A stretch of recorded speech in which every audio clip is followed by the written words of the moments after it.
Welcome to 100X Podcast. I'm your host, Ahmad, and today we have an extraordinary episode. At 100X Podcast, we explore entrepreneurship and success stories of visionary leaders. And today's guests, we have the co-founders of Ultrahuman, a pioneering company in the tech health space.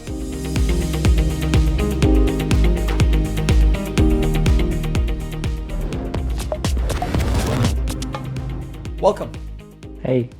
Hi. How's it going? Going good. All right, good to be here. Very good, very good. Thank you guys for taking the time to be here. Before we dive into the questions, we got a lot of them. I want you first each to pick one, but do not look at it.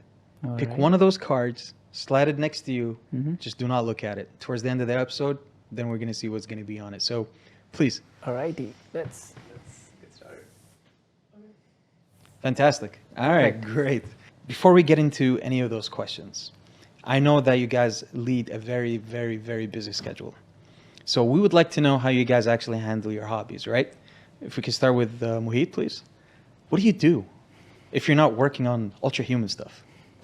Well, I think interestingly, all the Ultrahuman stuff is related to my hobbies. But yeah, apart from that, I try to get in, I'm into music, classical music in some ways. And then Brazilian Jiu-Jitsu. Oh, I didn't see that coming. Two polar opposites. Yeah. So those are, yeah. Vatsal? Yeah, I think for me, it's, working out is something that I enjoy. Okay. So definitely, try to squeeze that in. Plus, I think love gaming. Oh, So, okay. Yeah, big FIFA fan. So I Nice. think that's what I do. All right. I remember growing up, people would tell me, like, why don't you go play outside? I'm like, well, I'm playing a video game that simulates just going outside, right? And you get the same intensity and workout for it. So it's interesting. So a lot of your hobbies are actually linked to your whole, vision and mission for your company, Ultrahuman. Because at the end of the day, you're trying to make people be more healthy, not just fit. Can you elaborate more on that? I think we actually measure health biomarkers and help people get healthier using their data.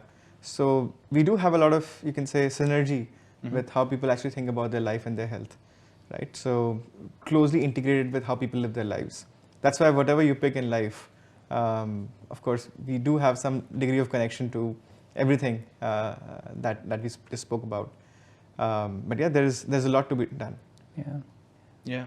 I think the genesis of Ultrahuman was actually, our love and passion for fitness and health. And I think while we were starting up, we realized that, if we love this so much, why don't we build a business, in the same space? Because if you have to do it for long term, you should enjoy it. And this is what we enjoy. Even if, let's say, we weren't working on Ultrahuman, we would be doing something, which is similar. Related, which is similar. And I think, and that's why, we enjoy the process also. We had this conversation earlier where we can differentiate between health and fitness. A lot of people confuse health and fitness, where they think it's the same thing. Can you elaborate more on that, Mr. Mohit, please? Yeah, so I think when you think about health and fitness, essentially both are on the same spectrum, right? Fitness could be classified as health performance. Like essentially, how do you use your health to actually do the best and basically be the best in your life, right? And health is basically the true expression of your own human body, your mind, etc., right? So we actually operate in that spectrum, right? We actually operate on the same spectrum where people who actually want to feel better and actually use their health to their advantage and actually use it like an advantage in their daily lives. Like essentially, if you're healthy, you could be more focused at work. You could actually have a much better personal life, all of that, right? Or you could be good at sports. You could be an athlete. So that's the fitness side. And then, of course, being healthy means that you'll avoid diseases. You'll actually have like much better mental peace, given the fact that lesser number of things to optimize for. Yeah. So that's how we segregate between health and fitness. But those two are like quite well related in some ways. Yeah. So I feel that health is like a superset of fitness. Everyone needs to be healthy and then, start their fitness journey, for example. Oh, so you can't be fit if you're not healthy.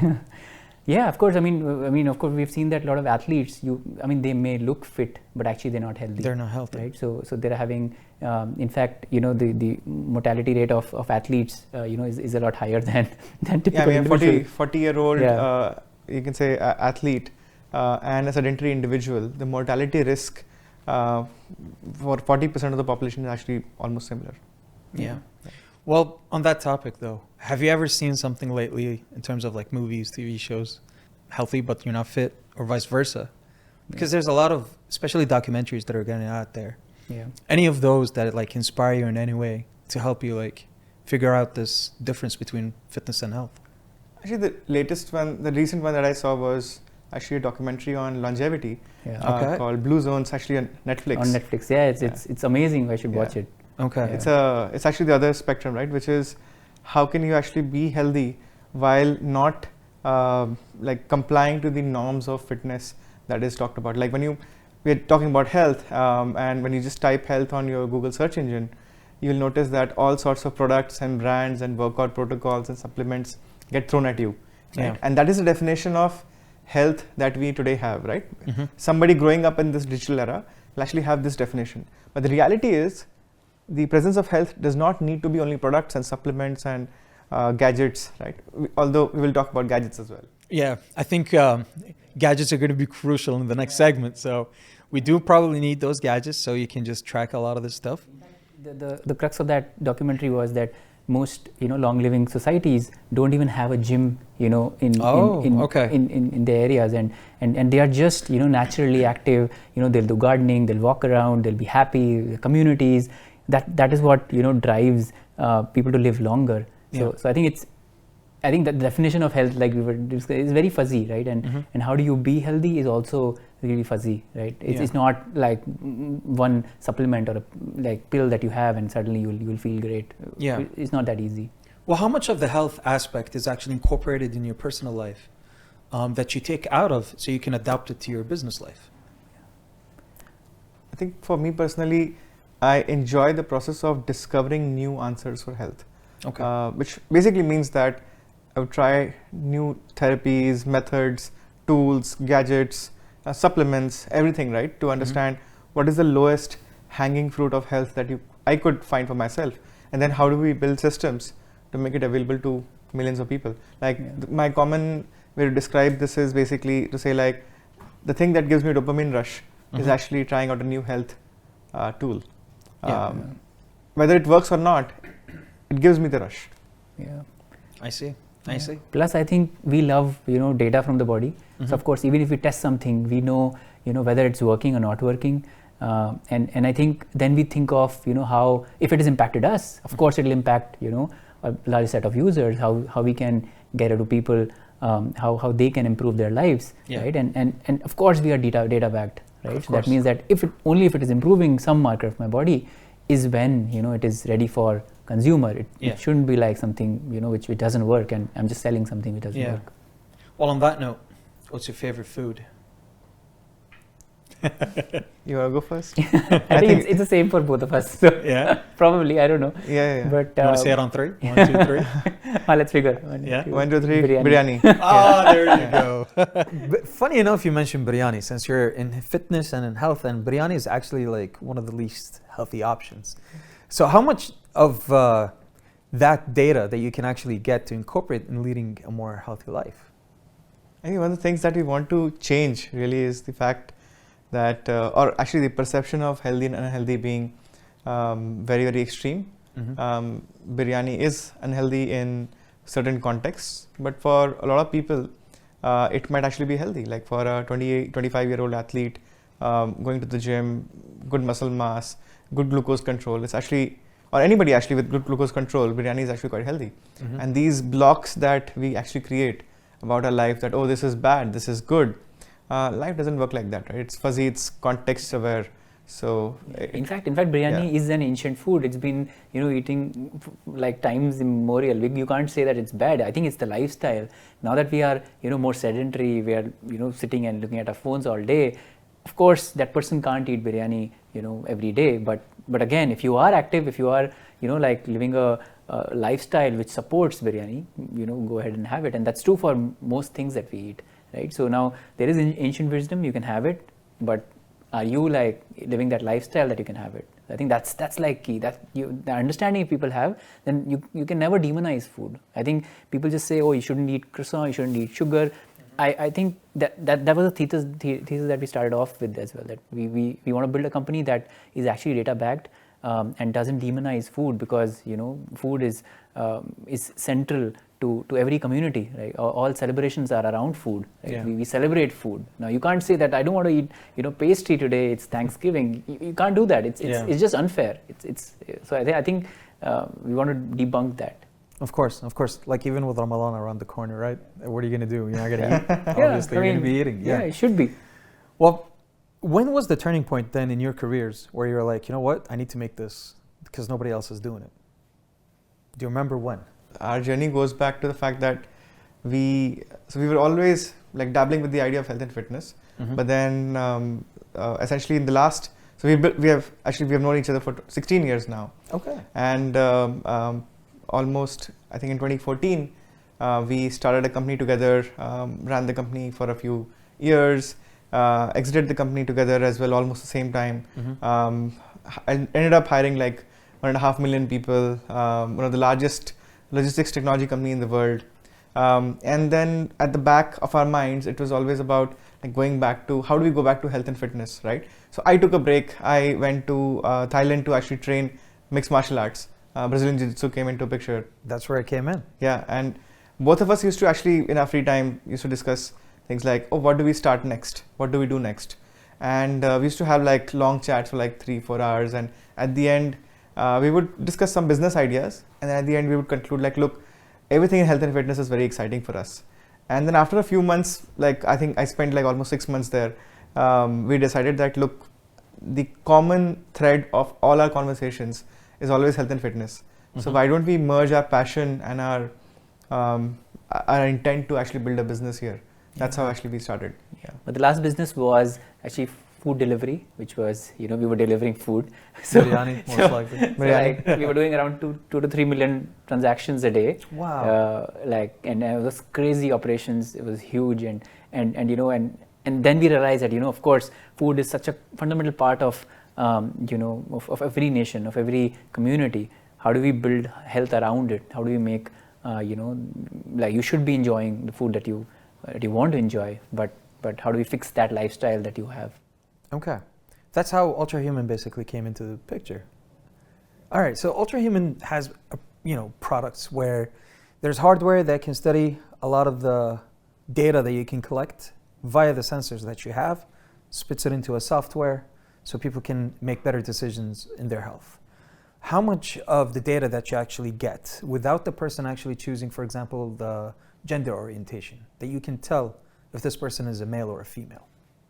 Actually, a lot of times, specifically the temperature data actually gives us a lot of, we can say, insights about like whether it's a male or a female. Because if you look at the temperature data of a male, it would pretty much be like, you can say, almost similar or random in nature, right? I mean, it will almost be similar to your baseline.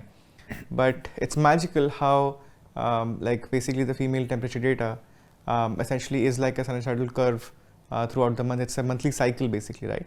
Almost feels like a different species, right? It doesn't feel like the same species.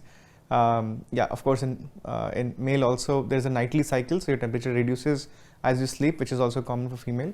But then the differentiating aspect is how women, or actually females, actually see their data actually change across the month. So that was really exciting to see, and we could determine a lot more actually by just looking at the data. Mm-hmm. Yeah, I think it's exciting that, like without even knowing the person, just looking at or getting the trends from that, we can understand so much about a person. That, okay, are they sedentary? What kind of work do they do? Are they really stressed about their work? Are they sleeping fine? And are they eating fine, right? So I think there's so much that we can uncover even without any input from the user. I think the core hypothesis that we had was that people are lazy. So if you ask them to do anything, right, to log data or do anything on the app, people don't do it, right? So how do we passively track them without them realizing that they're being tracked, and giving them insights that, hey, you did not sleep well yesterday, do these two things and your sleep will improve. I think that's a superpower, because people don't want to do anything in fact, right? They're like, oh, just track me and tell me, give me my report. Okay. Well, the funny thing is, I was just about to ask, how much of this data is passive and how much of it is actually manually put in for you to actually generate some sort of informative data that the user that can actually get information out of? I think by design, we prioritize markers that are passive in nature. So we have two devices. One is the glucose patch, it sits on your arm. Yeah. And then there is a ring which measures your heart rate variability, temperature, movement, etc. Right? So glucose patch obviously measures the glucose data. All of these are actually understanding how your body functions without you actually telling us how exactly you're living your life. For example, if you just put on the glucose sensor and sleep throughout the night, we can figure out your nighttime glucose control, or what we also call as nocturnal glucose control. Now that is a great marker of insulin sensitivity. Now for that we actually don't need any form of your input. We can actually tell you that based on this glucose control, you should be doing X, Y, Z. You should be essentially doing more strength training, or you should be eating more proteins. So the data there is extremely passive. It is extremely passive. It works in the background silently. It does not require you to put any effort to actually generate insights. Yeah. The power of such a system is that people actually move between motivation curves, right? So sometimes, like few months in the year, you are extremely motivated, and few months in the year, you're not motivated, right? New Year's. Of course. and the thing is that while we are motivated, we actually generate a lot of data any which ways, right? Because we go to the gym, run on your treadmill, pick up your favorite smart gym, whatever, right? Do online classes, offline classes, whatever it is, right? There's a lot of data that gets generated there, right? But when people are demotivated, there is absolutely no data. And you don't really understand how your body behaves when you're not committed to fitness. Now, because the system is passive, you can actually understand while you're still not actively pursuing fitness or health, what's happening inside your body. And that's really interesting, because when you get motivated again, you will be able to see the change. Yeah. Interesting. Yeah, and also like simple intervention. I think anything that you do is actually a health or a non-health activity. Let's say there's a cookie kept here, you just put it in your mouth, right? Now the system is actually monitoring you, and because it has sugar, it will be like, hey, you're sitting and you're eating a cookie, why don't you go for a walk? Versus if you eat a salad, you'll be like, great job, you don't have to do anything, you're seated, you should remain seated. Yeah. I think that's the power of a like a passive system. It actually is so actionable in nature that you don't need to take action if it is not required, right? For example, if you see most trackers, they'll be like, oh, you're seated, you should walk, but it doesn't make sense. Like you're saying, right? I'm on the flight, I can't walk. I mean, I'm seated. Yeah, if you're on a flight and it tells you to stand, yeah, it doesn't make sense. Yeah, it makes sense. So I think for us also, it was like, okay, if I eat something which is like not good for my body, then I should be active. And can a tracker, gives you the incentive. Like that's real time in nature. You get spooked out. You're like, I just eat a few cashews. I just eat this, healthy cookie. Yeah. Why is it giving me this kind of response? Then you question every choice that you make, and you take action on that. I think that's so powerful. Okay. When do you think you guys noticed we have a winner and this is going to be successful? I think we start getting a lot of, you can say, surprise moments from people. Like for example, when 2 years ago we actually launched the first product, the glucose patch, right? And I think both of us were like extremely tuned into every customer actually using the product, and we wanted to understand like how are they actually using the product. Is it just because they like something cool and new, or are they really deriving the value out of it? And what happened funnily was that a lot of people actually wrote to us saying that, look guys, I tried the product, but my healthy home food was giving a poor response, so it looks like this is a bug. And we were like, okay, what did you eat? So some of these folks were like, look, I ate a little bit of rice, lentils, a little bit of potatoes. Put chicken in there, you got biryani. Yeah, I mean, that's still better, but then people eating 95 to 98% carbs, a little bit of fibers basically, and saying that, look, lentils have proteins, so like I'm all sorted, right? It's home food, it's supposed to be healthy. And their glucose was spiking up to unhealthy levels, and they're not even aware that like carbs is carbs, sugars are sugars. Another example is I got a call from a dear friend saying that like, look, I drank my morning tea with a healthier sugar option, but my glucose is still spiking. Is your product broken? I was like, what did you do?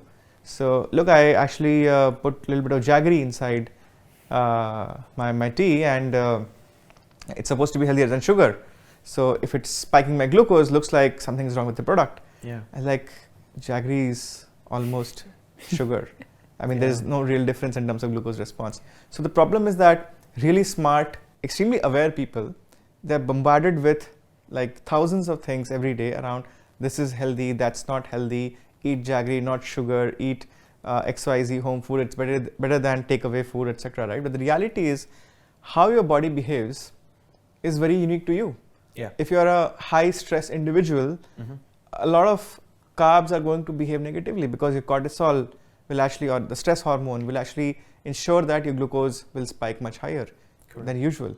So if both of us eat the same biryani, our response is going to be different. Yeah. So it's not really the biryani that's actually the only problem, but how our body actually affects or responds to the biryani that we ate. So when we started hearing those anecdotes from people, and of course the data also showed something similar, that people were repurchasing the product, people are giving it to their family, saying that like, look, my family is eating unhealthily, and they're not aware. They think that they're eating healthy. Yeah. They go to a supermarket and they pick some healthy food items which actually has hidden sugar or is 100% carbs, and they think that they're putting money into health or their mind into health, but they're actually eating unhealthily. Yeah. So they start giving it to their parents, their you can say friends, and they continue to use it across months. So that's when we thought that we have something of a unique experience that we can derive and build for people. Yeah. I think food label today is such a complicated, piece that no one reads. It's like, it says whole wheat, but you'll see back at the label, it'll be like 5% wheat, and then, other garbage stuff. I think if you walk into a supermarket, everything is labeled as healthy, everything is, saying organic, and I think there's like lack of information that I mean, there is enough information, but people are like they don't know what's good for them, bad for them, right? And I think when they see this data, firsthand is when, these myths get, debunked, that, oh, I was making a big mistake and I need to fix it. Yeah. Well, do you see yourselves investing in like side projects that will be related to the main cause? Or is that like, for you being entrepreneurs, obviously, will that like, make you miss the target that you're aiming for? Generally, we try to, I mean, there's so much depth, or sort of like the upward spiral, as we call it, within the same business that we are in. There's so much to do. I think there's no time to invest in other side projects. But I think the business itself, like, there is so much of implication on our food systems, what we eat, right? I mean, why? Like, I can imagine the food companies getting created 20 years back, having less awareness of how food affects our body. But even modern food companies getting created are creating foods outside of macro proportions. So the platform actually has so much of implication on the food systems, the stress systems. One example I can give you is that pick which day of the week is the unhealthiest for people. Take a guess. Weekends, right? From a sleep and movement perspective? Weekends, I think, because people would stay up and they still wake up early because, their biological clocks. And maybe they get to stay out and eat all the food that they wanted to eat during the week. Surprisingly, if you look at the data of 20,000 plus people, Wednesday is the day when people sleep the least and move the least. It's insane. Like, it's crazy, right? How? Yeah. And it's just like surprising. So we were trying to understand, like, why does that happen? And the reality is that the way we live our life is actually affected by the work that we do.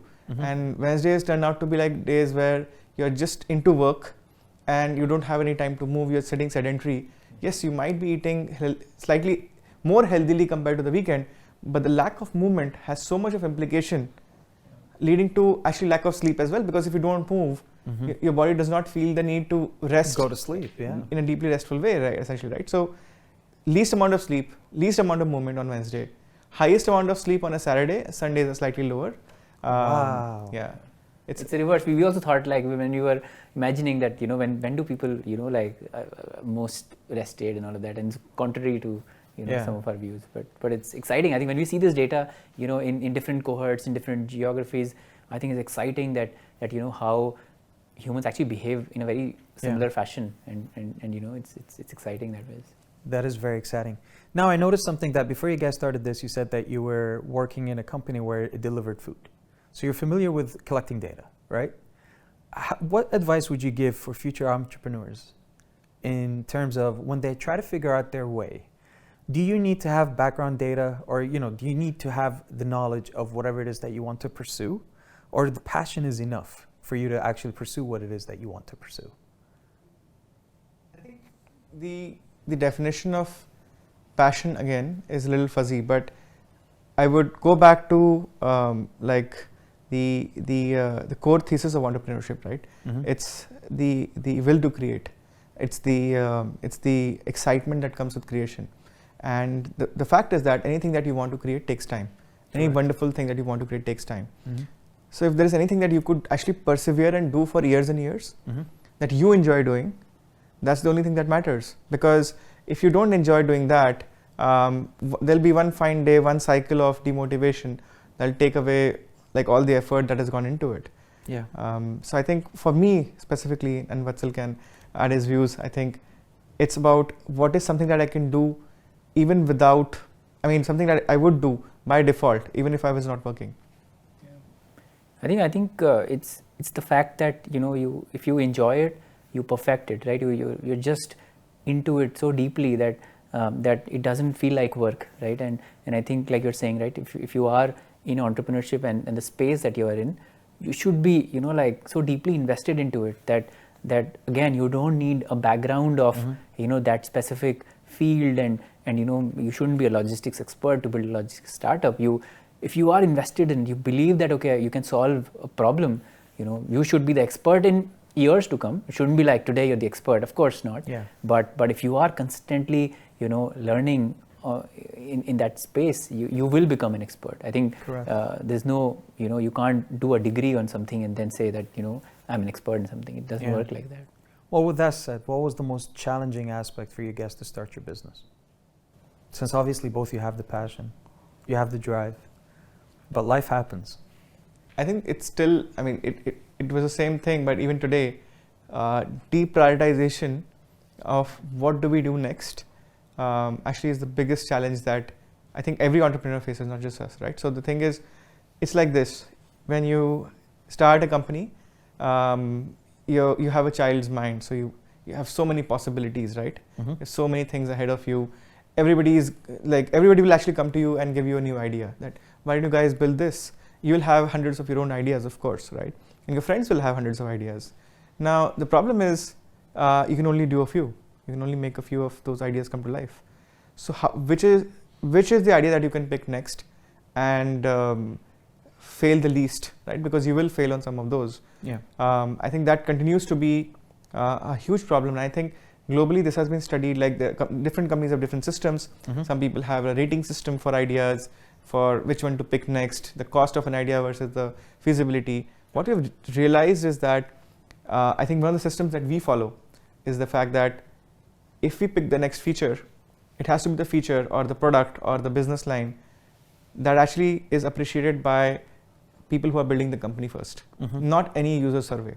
Because we believe that the 100 people who are building the company represent millions of people outside in terms of their thinking. Mm-hmm. And if we can deeply solve for these 100 people, I think we'll be able to solve deeply for the remaining million people as well. Yeah. That's been the framework generally in terms of prioritization for us. Okay. So the most hardest thing that you had to overcome was prioritization, basically. It means prioritization, it means focus in different ways, right? Yeah. If you don't prioritize, you don't focus. Of So- course, of course. Well, in that case then, how did the ecosystem of businesses flourishing in Abu Dhabi came to help you guys in that sense, in terms of prioritization, for example? So I think, taking a step back, Abu Dhabi for us, interestingly, is literally the center of the world, right? Because it's travel friendly, it's multinational in many ways, right? So hiring talent across geographies is very, very easy. And what it has essentially done for us is that it has made cross talent or basically cross domain partnerships possible very, very easily, right? So it's super efficient to understand a different geography, different demography. We are a global platform, so we have to eventually launch across different geographies.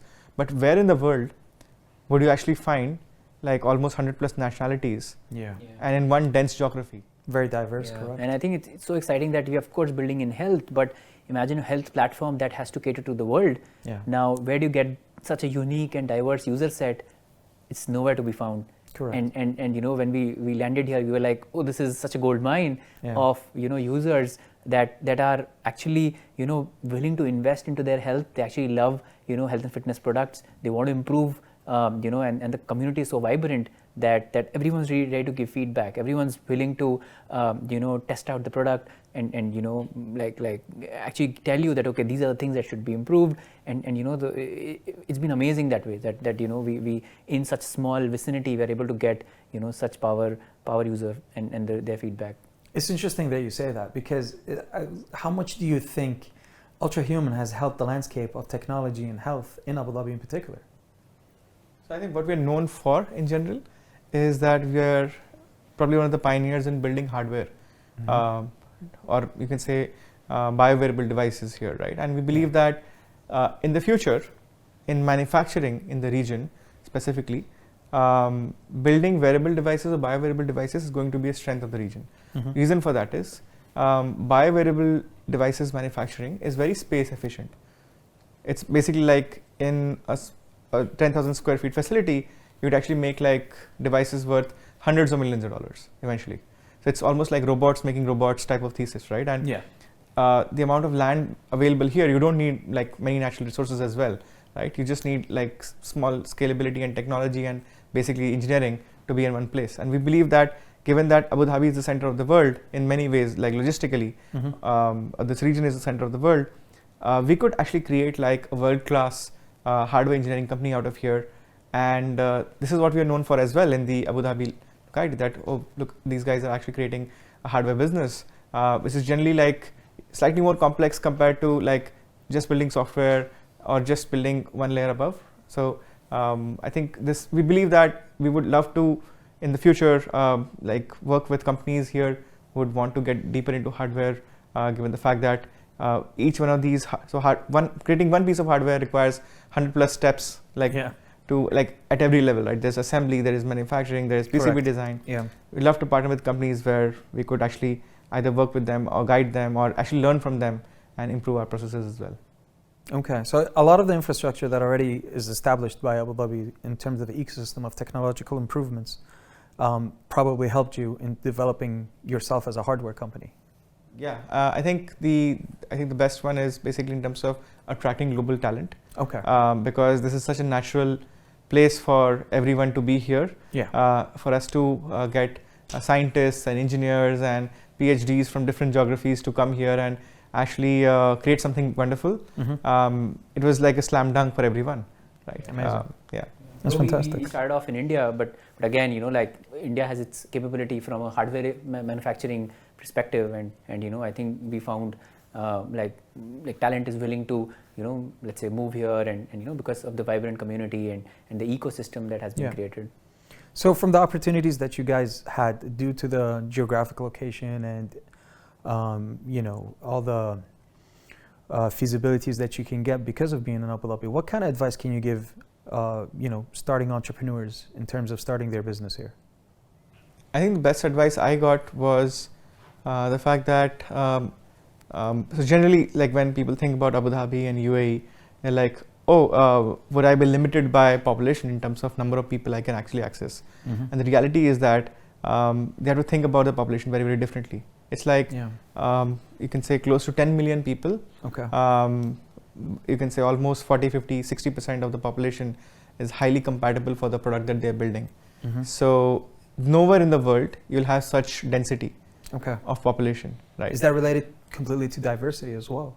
It is completely related to diversity, right? I mean, because there are so many nationalities here that you could actually build a global product from here, test it across different like 100 plus nationalities, and then pick one geography after the other. Because you have the playbook for all 100 countries. I think beta testing here is so easy that, you know, you can do a small POC experiment with a cohort of users and you know, and look at feedback and iterate. I think that is a superpower. I think any company that wants to, you know, grow big, I think needs to find that, you know, PMF, in some way, and I think that is really, really easy to, do in a geography that is so diverse and multifaceted.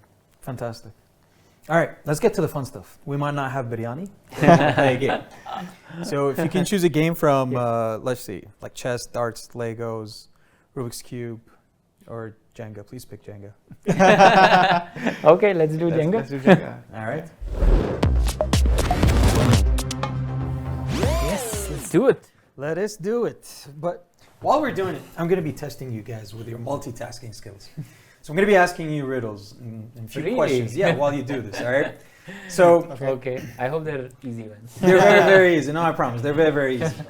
So I'll pull one just because I'm your Okay. host, right? Go ahead. And this looks like very, very easy. So first question. Which one of you guys gets angry the most? I think it's him. You got to do it while you pull them. All right. Okay, let me mess things up. Already? This is the one that will mess things up, but yeah, I won't do it. Man, you're bad at this. Yeah. I'm terrible. Okay. It's okay. I mean, come on. He answered a question while doing it. There you go. There you go. Once you pull it, you can't put it back. Oh, it Okay. can be. It Man, can be. What a save. Oh. What a All right. save. All right, you're safe. You're safe. You're safe. All right. So I have another question. Okay. Which one of you guys usually is the person that comes up with a crazy idea before the other guy shoots him down? You got to do it while you pull the one out.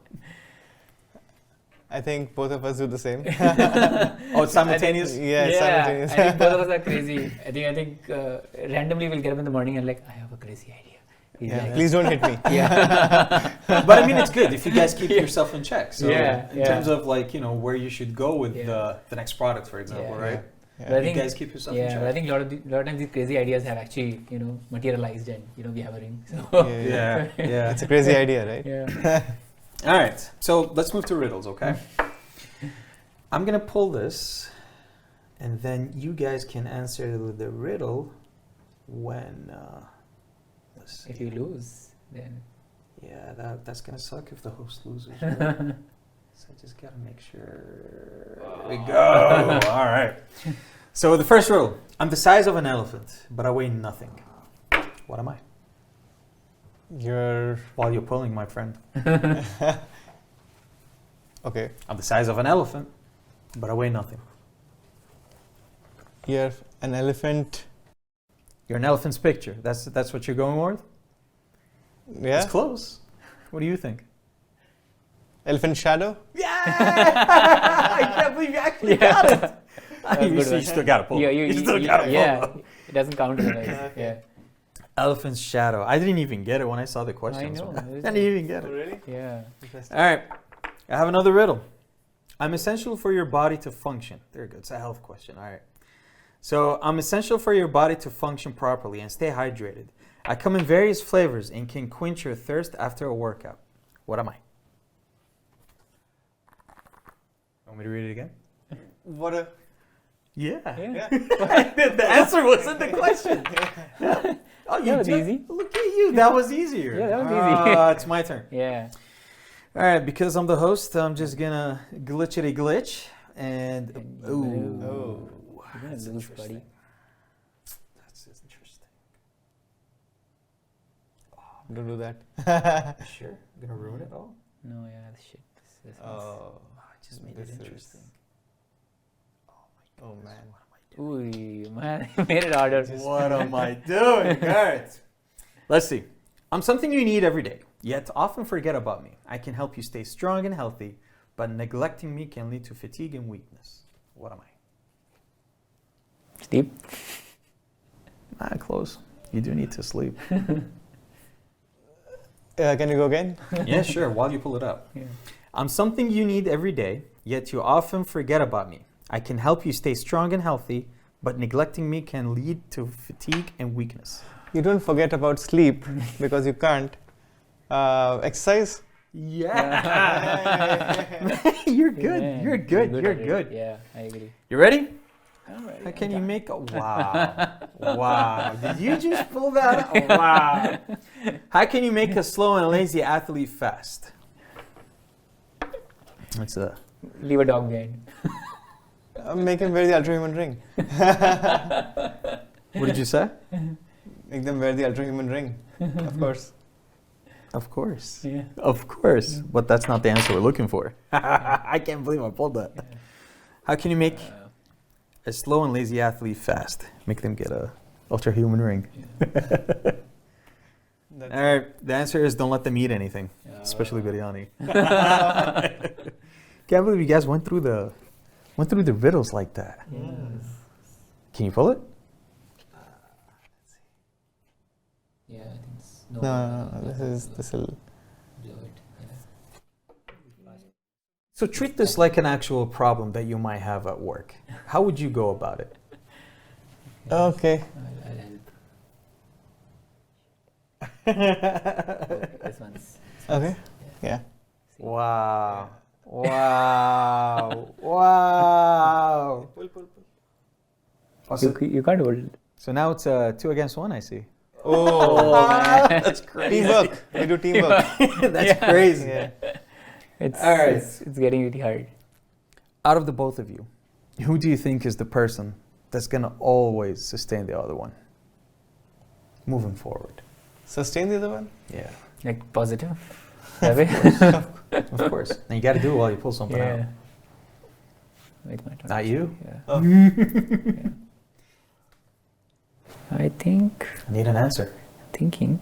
You're thinking. Yeah. There's nothing to think. Damn. Oh, yes. Oh shit. Oh, we can pull those out? Yeah. You sure? Oh man. This made it terrible. What happens when someone loses? Then we're done. Yeah. Guess we're not. This is.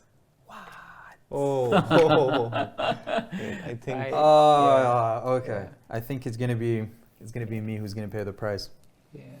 Alright. Answer for this is I think him. I think he has to keep us positive. But it's his turn, wait. It's my turn. Yeah. And No? Oh. Oh man. This is It's a very turning out to be a. Yeah. this is one hell of a intense Oh, Yeah. game. oh man. I don't. All right. I don't think this. Maybe this one. Well, obviously now we know who's the one that usually does the. Let's see what yeah, works. yeah. Yes. Yeah. Look at this. They're helping each other. Look at this. Of course we will. So this is how it happens Yeah. at work, huh? Okay. Oh Yes. man. You are done now. Now it's your turn. Yeah, that's what I'm thinking. I think this. That's what everybody's yeah, going yeah. for now. Almost. That's it. Now it's your turn, buddy. I think we have just one left now. The middle one. This one. Actually, Otherwise- two. This is also possible. Yeah, possible. I think it's still very. Honestly, we didn't anticipate this to be this long. We thought we were done Yeah. 5 minutes ago. Pull, yeah. That is amazing. I think the last one to go. No. Are we going to create a Jenga world record? Yeah, that's what you guys are doing. That's it. I think this is the only tile left. So I have, Uh-huh. Really? Easy. Oh, buddy. All right. I have one last question for you guys. Yeah. How often do you find your tactics in games help you Oh my god. in your job? I think they're just connected. I mean, you do Brazilian Jiu-Jitsu. Yeah. I think And this you is- play video games. Yeah. I think it's. I think starting up is exactly like this. Yeah. That's the startup, right? It's Yeah. like- I think whatever you're going to pull right now is going to Yeah. make the thing collapse. Let's see. I think. There's so. always a way. There's a will, there's a way. No, I don't think so. Yeah. Let's Jenga this up. Let's see. I think Maybe just if you pull this out. no, you can't. It's like pulling a cloth under a table. Yeah. No, I think we're done. Oh, you can take the top one. No, Let's you see. can't. Of course you can't. Wait. We'll try something daring. All right, before you try the daring, Yeah. do you have a motto in life? This one. What's your motto? What's your motto? All. Motto. Motto. Oh, motto. I think largely around keep. Oh, we're done. Of course you're done. That's the motto. Yeah. You're done. Don't No, seriously, guys, Yeah. I learned a lot from Yeah. you. Yeah. Obviously, the way you guys were playing together, that was incredible. That was incredible. That's All right. fun, yeah. Yeah. Let's get back to it. That was interesting. That was a fun game. Yeah. Yeah? Yeah, That it was was a lot of fun. fun. Yeah, of fun. yeah. Which is rare to have 3 people enjoy one game. All right, Yeah, so yeah. we're coming to the conclusion. Now, remember those cards that you actually... Yeah. Yeah? What's We hidden need behind you it? to each look at what you have underneath, and then we'll take it from there. So, Alrighty. yeah, please, go ahead. 2, 1. All right, so let's start with Mohit. What does it say? Repeat these sentences 3 times. All right, can you see? No, I gotta see this. What are those sentences? No need to let it. All right, God. good luck, man. Okay, shall I go? Please.